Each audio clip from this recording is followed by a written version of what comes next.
Hello everyone, welcome to the Darren's Guitar Chronicles Kickstarter Countdown Chat. I am Cecilia. I will be your host for this next 2 hours. What we're going to do actually is two 1 hour segments because sometimes after that first hour people's video starts to lag and it becomes very hard to keep your computers up to speed and whatnot. Whereas for some reason, if everybody quits and refreshes, it seems to work much better, including at my end. So we'll do 1 hour and then one more hour. The first hour, I'll give you some news. We're going to do some Q&A, etc. And then part two, I will kick off by reading you a story that most of you have not read. I'm going to read from Darren's Night Out, which was a story I wrote at the last Kickstarter 2 years ago. That is the story of what Darren did. Remember when they were on tour, there was one night where the band got on the bus to San Diego and he rented a car and didn't go with them. And this is what Darren did that night. The contrast between what his attitude was like then and what it's like now at the point in the story where we are now, I think is also going to be kind of interesting to read, to see that contrast. So I'm going to read that coming up in 1 hour. And maybe we'll do a little show and tell. Those of you who are tuned in before I officially started, I'm tuning my ukulele. Corwin bought me an Ovation ukulele this Christmas. It is beautiful, as you can see, with the classic Ovation styling with the side holes and the carbon fiber back. I'll do that a little bit later. I don't know if I'm going to. I have not yet learned to play the ukulele is the thing, and the ukulele is different from the guitar. I am half of a mind to unstring it and restring it as a 4-string guitar to save myself having to learn a new instrument, but we'll see. We'll see how that goes. The Kickstarter update. Oh, actually, why don't we hop on over to our Kickstarter and see actually if in the last hour while I was setting things up, if anyone more donated. I know already, just from donations today, we have triggered a Saturday post, which I'm very excited about because I like posting things as fast as possible, and it forces me to write faster too, which I also like. All right, apparently I'm not logged into Kickstarter anymore right now, but fine, I'll just search. This is what you do if you're looking for a project. Of course, you go to Kickstarter.com. I'm going to type in Darren's Guitar Chronicles and see what comes up. I even made a typo. Let's see if it finds the right thing. What? Didn't find it. Oh, okay. Apparently I need to actually put the correct punctuation, though. There it is. If you just type Darren, up it comes. All right. We are currently... Yes, only $30 from making the $3,500 minimum goal. So we're 99% of the way there. This is cool. There's, of course, 7 days left, which is why I planned this chat for today. As I said, oh, I'll make it a countdown chat. We'll start the 7-day countdown here. But wouldn't it be cool if during this chat, this becomes like a telethon, wouldn't it be cool if during this chat somebody would put in that last $30? And then we could be like, yeah, we made it. Someone else will have to keep an eye on what the number is, though, and tell me. So if you're watching on Ustream, there is a little thing called the social stream, which is a sort of chat box off to one side. Hopefully you can all see it, and you should be able to just type things in there, I believe. If that's not the case, I guess somebody text me and let me know. I'm going to give you my phone number. For those of you who can't get onto the social stream or don't want to be seen and would only like me to be seeing your thing, this is the actual phone number. The phone number for those of you who are listening, 617-290-9043. That is a Boston local number here in Massachusetts, so that you can text me during the course of this. If you come up with questions, have things you want me to answer, etc. Typically, a couple of people do text me, so I just plugged my phone in so that it will not run out of battery in the next 2 hours. You all know how that goes, right? So anyway, what was I going to say? The thing about Kickstarter, it's my second Kickstarter for Darren. The last one was in 2012. Can you all hear me all right? That's the other thing I wanted to ask. If anyone's in the social stream can tell me. I, of course, have my sound turned off because otherwise you'll be hearing me twice. It looks to me like my sound levels are okay, but it's, I don't know, the tools here are, you know, I don't know. It's still a technological world that I'm getting used to. I'm from the old school audio days when, you know, things were not digital. So I'm sometimes still like, is this working? I don't know. Is this thing on? I think it is, but we shall see. Anyway, Kickstarter. So yeah, so now we're only $30 from the goal. The Saturday post has already been triggered, so I don't have to harangue you about that. There will be a post on Saturday. And what I wanted to make sure you all knew about was the stretch goals. So if we pass that $3,500 threshold today, that guarantees that I will get all the money. It has been a successful project, and you know, so forth. Assuming that no one backs out at the last second. There are always a few people whose credit cards don't go through once the campaign is finished. That's okay. Kickstarter doesn't count that against me. I mean, they won't give me the money, obviously, but they don't count it against whether you made your goal. So the pledge amount is what matters. So only $30 more will make that minimum. At the $4,000 level, I'll add 2 scrapbook pages to the paperback. Let me show you what we'd made last time. This was the thing that we made last time. We did this. Wow, it's really shiny looking, isn't it? This is the giant phone book, and yes, it's yellow, so it's like a phone book thing. And what we did was in the first 2 pages, I made it like Corinne's scrapbook with a couple of little articles, you know, record reviews, etc. That's all stuff that never appeared on the website. It's like interstitial stuff. I'll do that again if we can reach 4,000. If we reach 4,500, I'll do individual paperbacks of, you know, volumes 1 through 3 of the ebooks. So those will be regular size, not gigantic paperbacks. At 5,000, I'll do also paperbacks of 4 and 5, and I'll make a giant timeline of all the dates that things actually happen in the story, which a lot of people have been asking for. And the kind of fun thing about that is that I can put in, you know, historical dates too. You know, I don't know when this, that, or the other happened. And then I might even go all the way back to putting in like when things happened to, you know, Darren's parents and Remo and whatever. And we'll see. I mean, I have notes on all these things. I'm not just making it up as I go along. And I'll add 2 more scrapbook pages. And if we make 5,500, which would be $2,000 from where we are right now, so a little bit of a long shot. But if we do, I'll make backstage passes for everyone.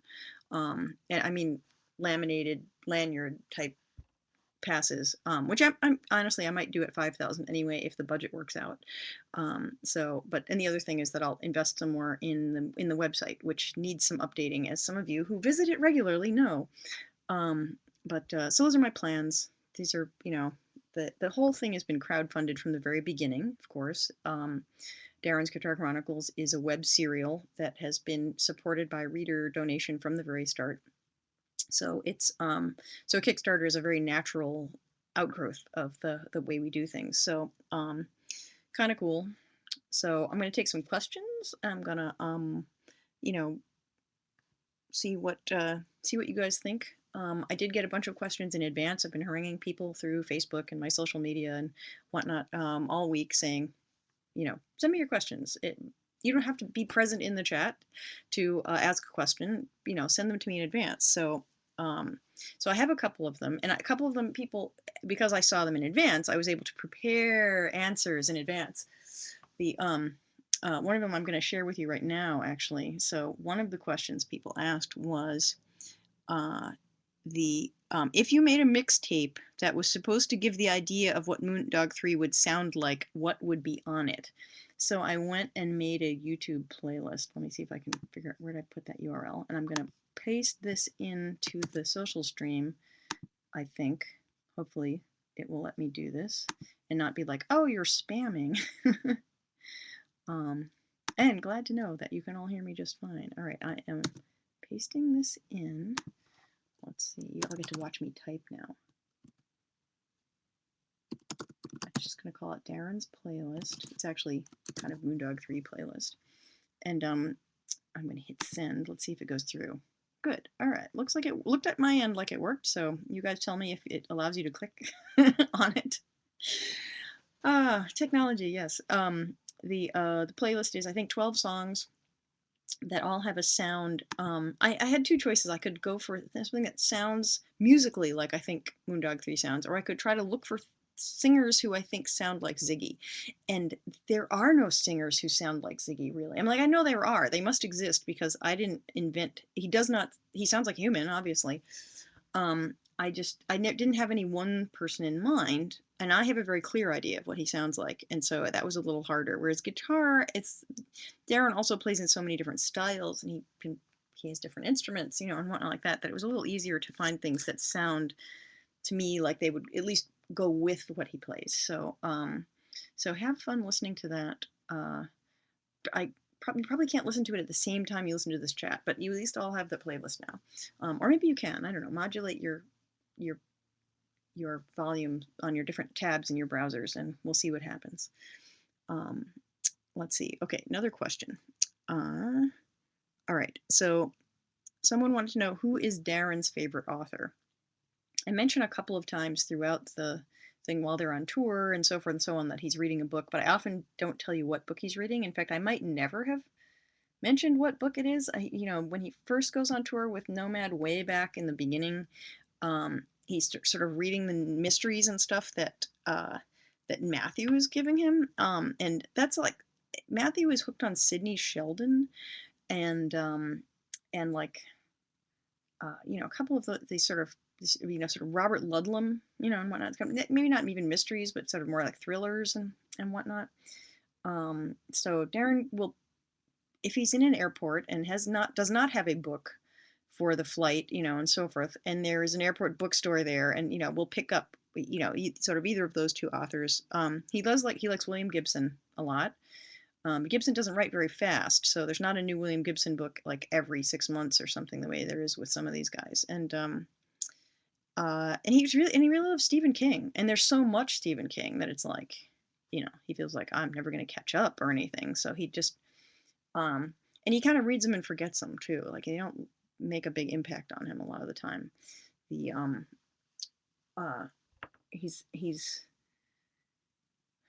he doesn't read like I do. He just kind of reads to keep his brain busy, and then later he's like, "Yeah, that was a good book. I don't know." People will be like, "What was it about?" And I'm like, "Oh, whatever." He's a very casual reader, to say the least. But yeah, those are some of his favorite authors. He doesn't. The books don't leave a big impact on him a lot of the time. Later, not at the current point where we are in the story, but later he'll try to read some Edmund White and some of the sort of classic gay men's literature, and he doesn't connect with it terribly much. But Darren is not a terribly literary analyst. It's like he likes stuff. He likes Shakespeare. He likes whatever. But he was forced to read a lot of stuff in school, like everyone, and is not necessarily he doesn't find reading to be a life-changing experience. So unlike some of us, so to speak. I feel like there was something I'm forgetting too, besides Gibson and King and whatnot. I'll think of it later, possibly, or I'll finally get around to asking him. Hi, Jonas. Nice to see you. I'm now seeing the social stream. Hello, everyone. What's funny is that this window doesn't tell me how many of you there are. I have to go back to this other window where it will show me myself and my sound levels and how many people there are, but it won't show me this. I don't know. Apparently, you're supposed to talk to each other, and I'm not supposed to see that. I don't know. Something like that. But yes. All right, some other questions. Let's see. Of course, I have to read my own handwriting, so I compiled them all onto a list because some of them came through Twitter, some of them came through email, some of them came through Facebook, blah, blah, blah. By the way, I apologize, anyone, if I don't get to your question because I managed to miss picking it up out of one of these many places where people were leaving me questions. Right, here's one. Why is Darren such an introvert? I don't know. The the short, easy answer is probably because I am an introvert and Darren and I are similar in a lot of ways. I actually didn't realize I was an introvert until recently, is the funny thing. I'm in my mid 40s, and you'd think I had already figured a lot of stuff out about myself, which I have. But the whole what an introvert is and why we're like we are is something that I just never considered. And people don't think of me as introverted. They think of me as very outgoing. But that's the thing. Introverts can be very outgoing. And yeah, I don't know. It's one of those things that when I was growing up, when I was a kid, whatever, people were always like, "Oh, but you always get along so well with everyone. You're not afraid of public speaking, blah, blah, blah." What they didn't realize is that I'm perfectly fine talking to adults. Never had any qualms about talking to people older than me. Was very, very bad at talking to kids my own age. Um, and just like very difficult relating to them. I don't know. I was like a little adult in my mind, and I was like, when are these kids going to catch up? Kind of a thing. And it wasn't really until, I mean, in my 20s, I figured it out. I was on the road a lot and I was in planes and trains and whatever. And I realized I never had any qualms about talking to the person in the seat next to me if they were older than me. But if they were my age or younger, I always kept my mouth shut. I, that, yeah, don't ask me. But the whole idea that an introvert is somebody who needs some time alone to recharge batteries, and that being with other people is in fact very draining, was the main thing. And it's interesting because I know a lot of writers who are not introverts who, in fact, really, really need to go out and be among people to recharge their batteries and whatnot. It makes it very hard for them to go into a room for 10 hours at a stretch or whatever it is to take to finish their novel. When they want to be out and talking to people and getting energy and whatever. And I'm like, no, leave me alone. I get plenty of energy from sitting by myself. So yeah, and it turns out Darren is like that. And that makes his life difficult in some ways because, when you're a musician, you go out and put yourself out there and, whatnot. And then when you're on the road, you're with people all the time.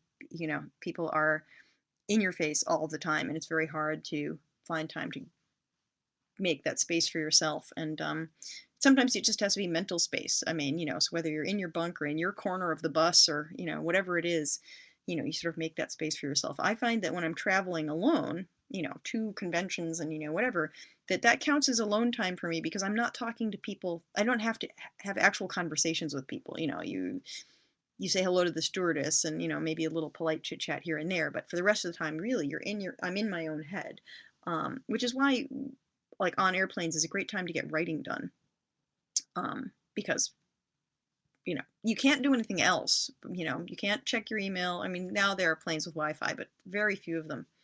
So I find, oh, now I'm kind of stuck here with my computer. I can get some writing done. When everybody else is reading, I'm writing. That's the way my life goes. So yeah, why is Darren such an introvert? Because I'm an introvert, and that's just how it works out. And Darren is my alter ego. It's funny because Darren is very similar to me in a lot of ways, and then we're completely opposite in other ways. So I've never really been repressed about my sexuality, for example, to name a really big one. So, it's just interesting. Where are the places we converge, and where are the places where we are different? Someone wrote, "Why do you write so much about gay men?" And I didn't write back to the person to say, well, what do you mean by so much? And, so forth. So I'm going to try to answer this question as best I can. Part of the reason there's so much quantity of gay men, so many gay male characters and whatnot is, well, first of all, Darren's Guitar Chronicles kind of takes over my life. And it's obviously, I've been writing it for a very long time, since the 1980s.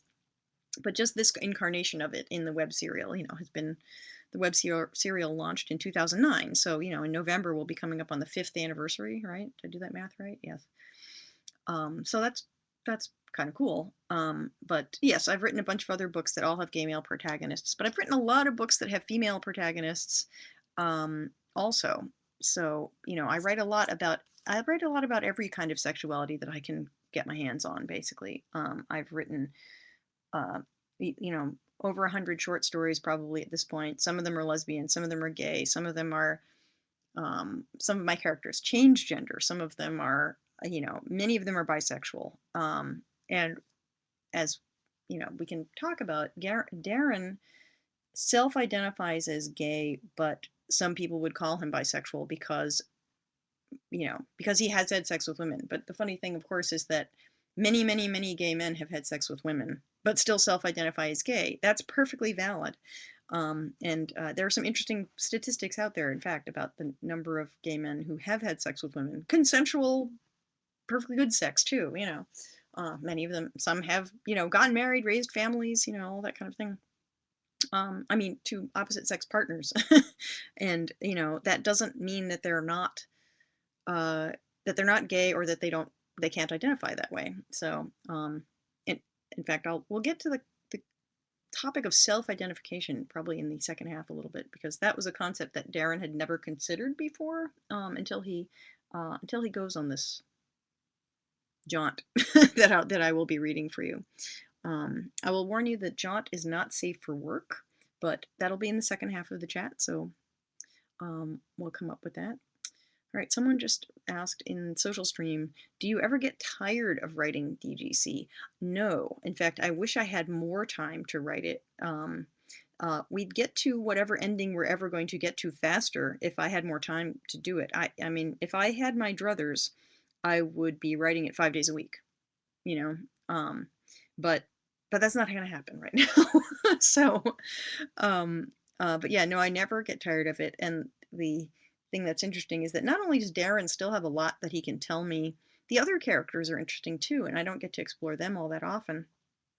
Writing Ziggy's diary, which is, something I did recently, that was interesting because I wrote it as a diary, so it's meant to be his totally unfiltered thoughts, or things that he's filtering even from himself, which of course is a whole nother layer, but it's much, much more, Ziggy is about performance and about creating persona for whoever he's speaking to at any time. That's just his way of interfacing with the world.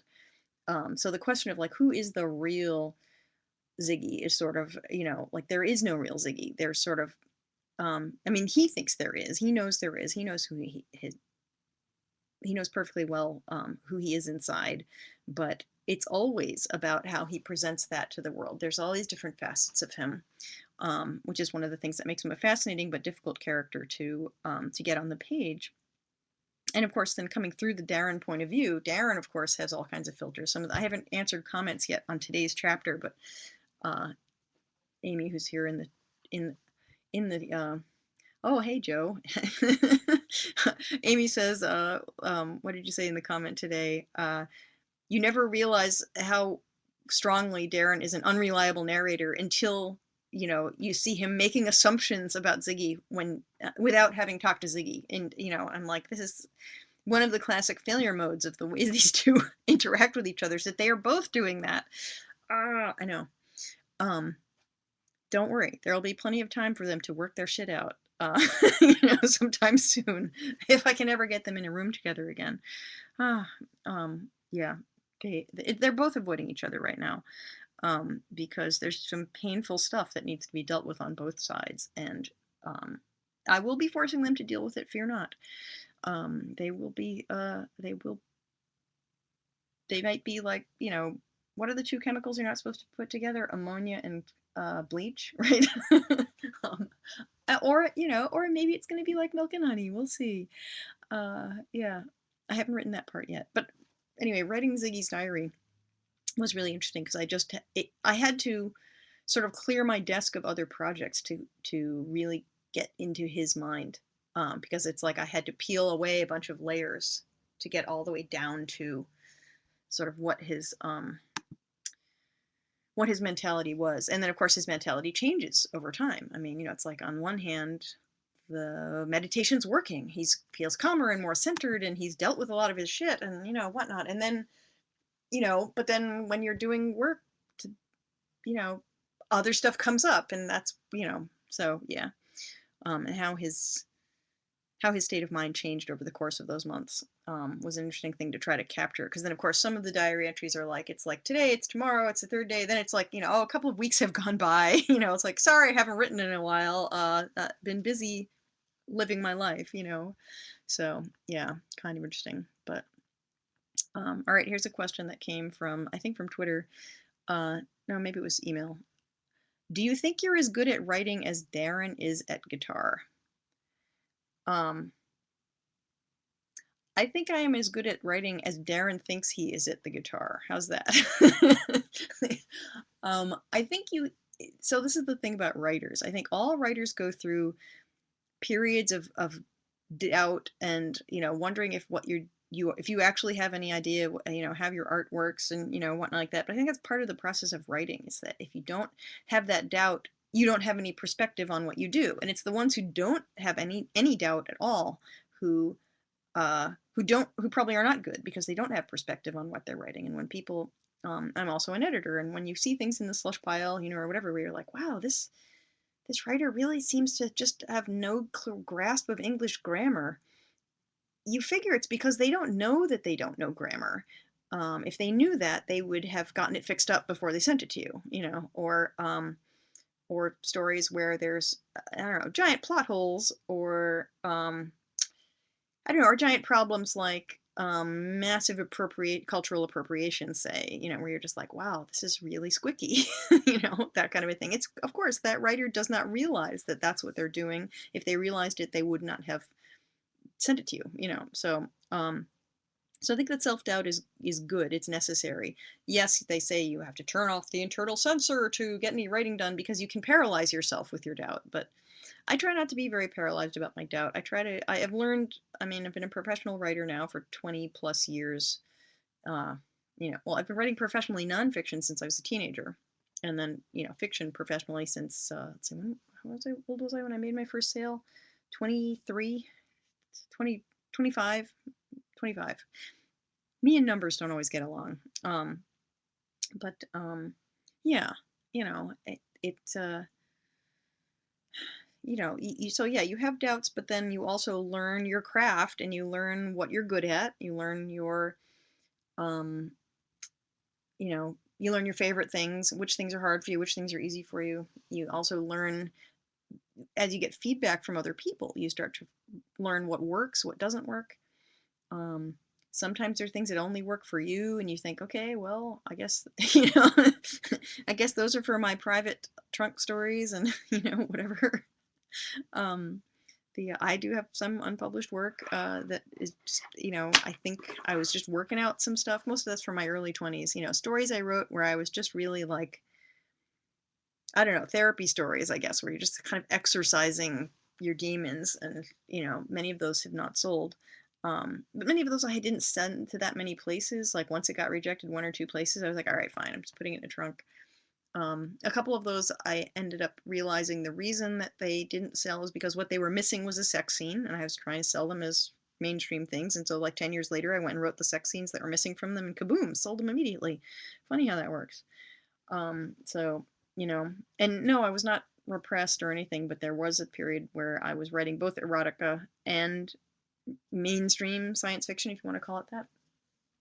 And yeah, the kind of funny thing was then some of them, what was missing was the sex scene. And it's like I tried really hard to write a not erotic story, and then what was missing was that needed a big sex scene in the end. And it's like, okay. So, hey, Soups. Soups says, do you still have any interest in fan fiction? Why or why not? I do. I just signed up to do the HD Tropes Fest. In fact, for those of you who don't know what HD is, that's Harry Draco. Yeah, so I still write Harry Potter fan fiction. I basically reward myself every time I finish a novel deadline, like I turn something into a publisher. Then I sign up for a fest so that I can write 1 fanfic story. So I'm only writing maybe 2 or 3 fanfic stories a year at most. I think I didn't write anything all last year because I was on deadline for the whole year, basically, and just did not have time to write anything for pure fun. Darren is kind of like writing for pure fun as far as I'm concerned, but yeah, so no, I still love fan fiction. In fact, okay, there's a fan fiction related question that was in the thing. Where is it? Okay, I don't know who, so this came to me anonymously. It says, I started shipping 2 characters who aren't paired in the canon. Is that okay? Yes, that's totally okay. But now I want to know if whoever's doing this is, writing these stories and putting them up anywhere. Where are they? I want to read them. Because now I'm curious. Who are the 2 characters who are not paired in the canon? Especially since there's so much of people in the Darren canon getting together with other people. And someone asked me actually, like, why is that? Like, why does it seem like Darren has slept now with a large portion of the cast? And I said, well, they say write what you know. Um, and and when you're an introvert, you don't meet a lot of new people. You build a small circle of people around yourself, and then those become the people that you have to choose from, basically. Um, so, so yeah, kind of interesting. So in that way, Darren and I are similar, and that many people in my social circle become the people who, and they become varying different levels of relationship, and so forth. So yeah, I am poly. For those of you who want to look up, Google polyamory. And so I do have multiple partners at different points, or have had multiple partners at different points in my life, and they are of differing, filling differing needs, etc. So I'm much easier with it than Darren is. Darren is much more uncomfortable with the whole idea, but he's becoming more comfortable with the idea at this point in the story because he has to. He's sort of starting to realize, oh, okay, and if other people don't have a problem with it, why do I have a problem with it? And it's part of his shedding his the attitudes that he has inherited from from his parents and from society, when he knows perfectly well I disagree with my parents on lifestyle and so many other things, and I disagree with what society has told me about so many other things. Why do I cling to these these ideals? He knows perfectly well he needs new role models, but so, or that he has to be his own. So so yes, but so now I'm curious. All right, so those of you who are in the social stream, tell me who you ship. who who do you, or who yeah, who do you want to see me put together who aren't together? I'm just curious. Yeah, I don't know. And of course I'm going through my head. I'm like, who would be totally inappropriate to put together? Like, I can't see Darren and Bart ever getting together. Bart is so straight, and like so straight. So hi, Lena. Lena's asking, where can we find your fanfic? Okay, my fanfic's all in LiveJournal. And I think if you go to the ceciliatan.livejournal.com and look at my user info, there's a link to my fanfic name. My fanfic name is Ravenna C. Tan with underscores and whatnot. Ravenna, like Raven with 2 N's. Ravenna. Ravenna C. Tan. So probably if you Google that, it will come up. I've got some of my stories up on Archive of Our Own. Almost everything I've written is Harry Potter / but there is some Hikaru no Go, and a couple of other little things have popped up here and there. There's a Wonder Woman, there's a Batgirl, Catwoman, some other things floating around on the internets. So yes, so it's out there. And there's a lot of it. I mean, when my career was in a slump in like 2006, 2007, I think I wrote something like 250,000 to 500,000 words of Harry Potter fanfic. So yeah, that was how I stayed in shape for writing, and was part of how I kind of got the idea, actually, that turned by 2009 into putting Darren online as a serial. As I said, oh, I've got, there is an audience out there who will read online and who will read serialized things. That's what a work in progress is, where people keep coming back to read your next chapter. I thought, okay, maybe this is going to work. That was one of the things that led to me thinking about that working. Soups asked, as a follow-up, what are the big differences for you between writing fic versus original fiction? Obviously, in original fiction, I'm in charge of everything. And I really can, I really control not only all the pieces on the board, but the board itself. Whereas I feel like with fanfic, the board is already there, the pieces are already there, you just get to move them around. This isn't, I get to be very experimental with fan fiction, which is one thing that was good for me when I first really started writing a lot of it in 2006, is that things that I would not have dared to try as a professional writer, I got to try. You know, it's like, I don't know, differing points of view, different, I don't know, certain kinds of sexuality. I played a lot with dubious consent, where I didn't feel I had the permission to do that as a professional erotica writer, as an upstanding member of the erotica writing and the BDSM community. And the result of it was I found a comfort zone for myself writing, you know, dubious consent and sort of non-consent, you know, and whatever. And The Prince's Boy came straight out of that. That whole novel started as a serial, really was me being like, okay, I want to take what was so much fun about writing fanfic and just going for it, and, you know, writing a sex scene every single chapter, only do it with completely original characters, original magic, you know, all of that kind of thing. So yeah, the big difference for me is the uh, you know, just being absolutely in charge of everything. Who are these characters? What are their motivations, etc. Whereas in fanfic, it's more like, okay, I'm taking characters who already existed, and I'm delving into the motivations maybe that weren't completely exposed, say in the book or the movie, or, you know, whatever. There's a lot that I feel goes unsaid in books, which is that's the fun part, is sort of digging into that. I mean, um, you know, Draco Malfoy is a character. In the actual book, you get to see almost nothing of what's going on in his world, you know, from his point of view. And so exploring what the hell would be going on from his point of view is really fascinating to me. So, and I feel like Harry's point of view is not terribly well developed in certain ways, because Harry has blinders on a lot of the time. And so, you know, and that's all been, you know, part of my ongoing evolution as a writer, writing unreliable narrators. Darren is the ultimate unreliable narrator, where he forgets stuff, he remembers stuff, he lies, he leaves stuff out, he lies to himself. But then the moments where he has real clarity and he figures stuff out for himself, telling his story is part of how he figures stuff out for himself, of course, you know, leads him to these moments of clarity where he just cannot lie to himself, he cannot lie to the reader anymore. And, you know, and all the couple of you have said the fourth wall breaks, and it's like, yes, because all the curtains come down, all of the filters come down, and he's just like, holy shit, you guys. You know, so you know, but it takes him a while to build up to one of those sometimes. You know, it's like, that's why it's a serial, that's why you get a little bit at a time, because, you know, it takes him a while sometimes to, that's how he lives his life, it takes him a while to get around to building up to realizing some of these things, and then kabow, he hands them off to you. So yeah. One thing I should remind you of, so I started a mailing list recently, i.e. a couple of days ago. So if you go to ceciliatan.com, there's a sign up box now in the, you know, the sidebar on the right hand side.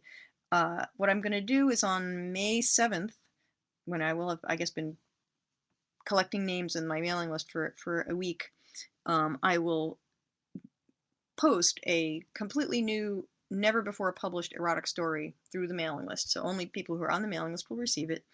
I have two to choose from, actually. I'm still trying to figure out which story I'm going to do. And one is a background story I wrote for what might be my next novel project, possibly, depending on if the publishers buy it, you know, and so forth. Which will be that one is sort of a male sex magic story. So that's probably going to be it, because it's the thing that's the closest to done. But the whole reason I started a mailing list is because even if the rumors that Google Plus may be going down or whatever are premature, a lot of people were like, no, Google moves people around all the time, and, you know, blah blah blah. But how many times has Google, you know, supported a product for years and then all of a sudden pulled the plug on it, i.e. Google Reader, Google Wave, I can't remember half the things. Facebook has gotten to the point where a Facebook page, you know, to get any of your followers of the page to actually see any of the content, you basically have to pay to boost the post. That's not terribly helpful to me. You know, I'm not going to be boosting posts every single day. I mean, you know, even if it is only $15 or $20 to boost the post, it's still like, hey, you know, I worked hard to build up these followers. They want to see stuff from me. You know, Twitter still seems pretty solid, but, you know, all of these tech companies, any day they could suddenly decide that they're just not going to operate the way they've been operating, or Twitter could get bought by Microsoft or something, and they could wreck it. We just don't know. So finally decided, all right, I will start an actual mailing list. I'm probably only going to mail to it once a month. That's if I remember to do it once a month. You know how I'm supposed to do the liner notes post on DGC once a month, and it's been more like every 6 weeks. That's why I stopped numbering them, because it was becoming too obvious that they were not, that I wasn't keeping up with once a month. So if you're worried about me spamming you, honestly, it'll probably be I won't post often enough. But yeah, so it's a MailChimp mailing list. You can get off of it easily. My plan is to just do a once a month. Here's where I'm going to be. Here's what I'm working on. Here's some smutty fiction, whatnot like that. And kind of go from there. But it'll be, at least I'll own the mailing list. I'll own the information. And I won't be dependent on some third-party company other than email. Email is not going away anytime soon, I don't think. I hope. So yes, I started a mailing list. Now you know. While we're on the subject, actually, of where I'll be, it's May, so I'm doing a bunch of things coming up. I'm going to be at the RT Book Lovers Convention in New Orleans, which is May 13th through the 17th, and the big thing is that Saturday, May 17th, they have what they call the Giant Book Fair. Very aptly named. It's 700 to 1,000 authors, each with a little table selling our books, basically. And they you can also bring books of your own to be autographed by the authors who are autographing. You can bring up to 2 in advance, but I'll have copies of DGC and my other various things for sale there. They'll I think it's like $5 to get into the book fair. To get into the whole conference is like a number of hundreds of dollars, but just the book fair alone, it's like from 11 to 2, and I've never been to this convention before, but everyone tells me that it is mind-blowing. So, okay, good to know. They after that, the weekend after that's WisCon, the Feminist Science Fiction Convention in Madison, Wisconsin. I'm throwing a party. I'm going to be doing an erotic reading at midnight on Friday night with Hiromi Goto, Marianne Mohenraj, and Jennifer Stevenson. That should be lots of fun. We all write fantastic, smutty stuff. Which is why we're getting together. And Hiromi's actually one of the guests of honor this year, so that's very, very cool. Then I'm going to New York City. I will be at Book Expo America, which also has a day of it called the Book Con, they call it now. They used to call it Power Reader Day, and it's a trade show, but then there's one day that's open to the public. And so I'll be signing books, I think, on the Thursday, which is not the reader day, but then, I don't know, other things may happen. And then during that weekend, Bylines and the Bisexual Book Awards will be happening at the West Beth Community Room on May 31st. So if you're in New York City and want to come out and meet a bunch of cool writers, artists, etc. in the bisexual writing community, that is the place to be. Wait, I've got another show and tell. This book just came. This is Best Buy Short Stories. This is the book that Sheila Lambert, you can see here, longtime bisexuality activist, was trying to get published for the longest time, just could not get a publisher. I mean, these sort of supposedly LGBT publishers would tell her, oh, it's going to be a fantastic book, but we just wouldn't know how to market it. Like you bisexuals, we just don't know what to do with you. And it's sort of like, wait a second. Okay, so maybe there shouldn't be an LGBT in your name. Maybe it should just be LG, whatever. I finally decided Circlet Press will publish it. Circlet is the small publishing house that I run. So we're publishing it. I'll be there at the Buy Book Awards Buy Writing Awards to promulgate it. This is literally the first copy that just came, the test copy that came from the printer, and I have approved it. So hopefully we can get it into some bookstores and some things, but there are fewer and fewer bookstores. I'm sad to say that Giovanni's Room, the gay bookstore in Philadelphia, has announced that they're closing as of May 17th. That is a community institution. And numerous other ones have gone by the wayside. It's just a very, very tough market for bookstores right now. And then I'll be at the Lambda Literary Awards also in New York City on June 2nd. the Lammy Awards are expensive. The Buy Awards are not. So, the Buy Awards are $12 to get in, and get there early because they're in a fairly small venue. Westbeth community is not that huge. So, yeah, lots of fun. So that's where I'll be in May, and not quite as intensive a road trip as Darren often does, but it's yeah, but it's a lot of time in hotels. It's a lot of time flying. Actually, this leads into one of the other questions I got, which was, where is it? If you could go on tour with a band, would you do it? Absolutely. Well, okay, a couple of caveats. Like if it was a 2-month long tour and I could, do it without, having to quit all my other jobs, yes, then I would do it. If it was like a 6-month long tour, now that might be a little more difficult to manage, with my life the way it is. But in an ideal world, I would love to. But yeah, yes, I would do it. Yes, yes, I'm very sad about Giovanni's Room. But yes, would I go on tour? Yes. Next question. Well, okay, actually, let me see what else is on the questions here. You can see this is my terrible handwriting. Okay, we did that one. I should be crossing these off, right? Is the music industry as messed up now as it was in 1989? As a bunch of you are getting your sort of first taste of what the music business was about. Here, I'm going to check these off. So, yeah, we're going to get quite a few. But yes, is the music industry as messed up as it was in 1989? Yes and no. Yes, the same kind of crappy corporate shenanigans that go on to take advantage of artists are still going on. What's different is because, just like with authors, because of Kickstarter and technology and the internet and whatever, more people are able to do more to reach more fans directly without these giant middlemen. And that's good. That's the basic story, right? And the real reason it's good is not just more artists, musicians, writers, whatever can make a living. It means that more people are willing to take risks.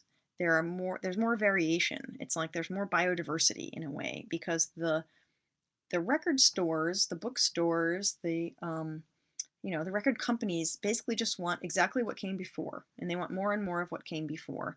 And this is how mass merchandising works. I mean, you go into BJ's or Costco or Sam's Club or whatever, and there's going to be giant tubs of that one butter substitute or, whatever it is.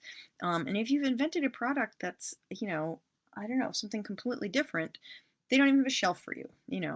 As I say, this is what one of the problems that Darren's band is going through, is this image problem, right? That the record company basically has come around to saying, we don't know how to sell you.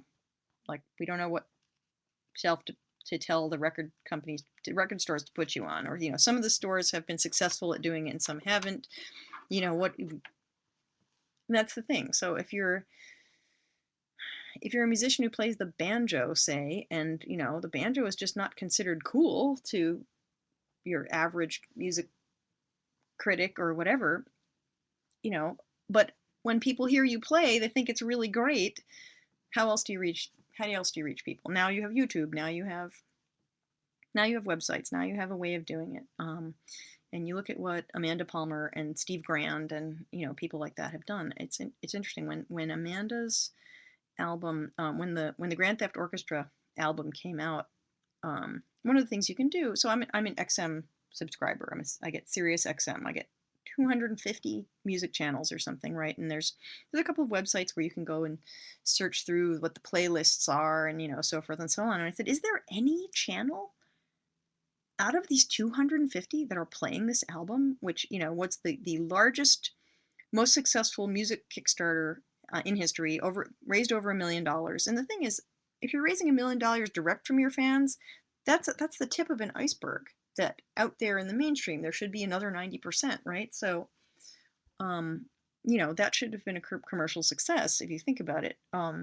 If the only thing that mattered was, will fans like it, as opposed to, will retailers stock it? What will it look like? How many copies will they put on each shelf? And all the all the other things that are hurdles that you have to jump through, right?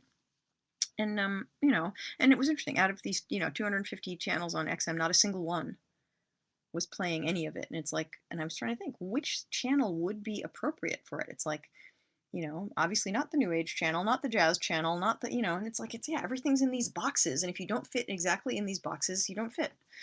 Unless you somehow make it so big that you are just in the top 40, and then you're on the top hit station. And that's the dichotomy that there's always been, and that something completely bizarre can come along. And this is the thing, is that Amanda is not that bizarre. I mean, she is, but she isn't. And the whole concept of alternative music, the thing is that now alternative has become mainstream. It's like we've come back around to the problem that we had in a way in '89 when alternative music was not yet a thing, or it was just becoming a thing. So yeah, kind of interesting. So is the music industry as messed up now as it was? Yes, but at least there are some remedies that musicians can go to. So yes. All right, let's see. I'm going to, we are coming up on the top of the hour. I will, so in 7 minutes, I'm going to shut the stream off and start it again. You guys are all going to come back, right? And when we come back, I will be reading from Darren's Night Out, which is a smutty, not safe for work story that has previously only been sent to backers of the previous Kickstarter. So there were 122 backers, I think, total last time, and many of them might not have downloaded it. I mean, I sent a link for people to download it through, and I'm sure some of them didn't get around to it. So perhaps only 100 or fewer people have ever heard this story. And I said not safe for work, right? Hopefully none of you are at work right now. This whole chat will be archived on YouTube, provided that the technology works properly. So it will, you can watch it later if you can't watch it right now. The reading portion is going to take about, I don't know, I'm not going to read the entire story, but I will read some of the very good bits, probably 10 to 15 minutes. So yeah, so that's coming up in a minute. Let's do one more question. Actually, you guys in the social stream have been kind of quiet. Don't tell me you're all off reading my fan fiction now. There's a lot of it. Did I warn you? There's a lot of it. If you thought it takes a long time to read all of Darren's Guitar Chronicles, it's getting to the point where there's more Darren than there is fan fiction. But I did really, really write a lot. And I had nothing better to do in 2006, 2007. I mean, I was not under contract to write anything anywhere else. I didn't, most of my part-time jobs at the time were only giving me very, very tiny hours. I hadn't yet become a massage therapist. Like so many things that take up my time now. I wasn't yet editing for SABR, the Society for American Baseball Research. There are a bunch of gigs I have now that I didn't have then. And so, and Circlet Press was sort of in a slump also. I mean, right before ebooks really took off. So yeah, there was basically 2 years where I had nothing to do but write. But because my commercial writing was not going anywhere, yeah, most of what I was writing was fanfic. And then actually the only reason I didn't keep up that pace with fanfic for a while was then I got into text-based role-playing games. You want to create a lot of content. Boy, when you're playing with somebody where you're each writing a paragraph or two, going back and forth. Oh my God. I did a one-on-one Harry Draco with a friend that I recently compiled it as one single Word document, and I think I'm still in denial over how large it is. It's like 200,000 words or something.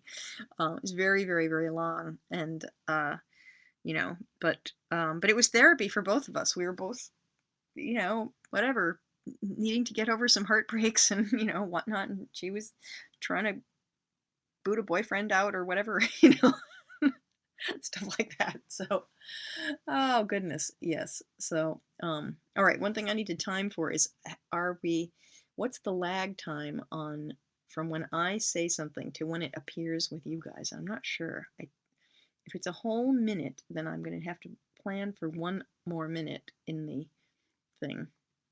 Oh, here comes another fanfic reader. For Lauren, you can find me on AO3 because I just commented on one of your fics. So you will see that. And this whole chat will be archived. You can, I think it takes a couple of hours before it appears on YouTube, but it will. So, okay, it's not a whole minute. I just saw myself waving. So, all right. Anyway, one more question. Oh, so yeah, who's keeping an eye on how the Kickstarter is doing? Did you say it? Are we still at $30? It looks like we are still at $34.70. So yes, of course, all of you who are in the actual chat have all donated long since. So, but yes, we're only $30 from the actual goal. We're also at 74 backers. I was planning for 100, so I've got, a week to go, 7 days to go. I only need, whatever it is. Let's see, I've got to do the math. So 25 people. I need, roughly 4 to 5 backers per day, leading up to the conclusion of this Kickstarter. So, but yes, this whole thing will be posted on YouTube. Ustream sort of compiles it, and then I can push it through to YouTube. So it will appear on my YouTube channel.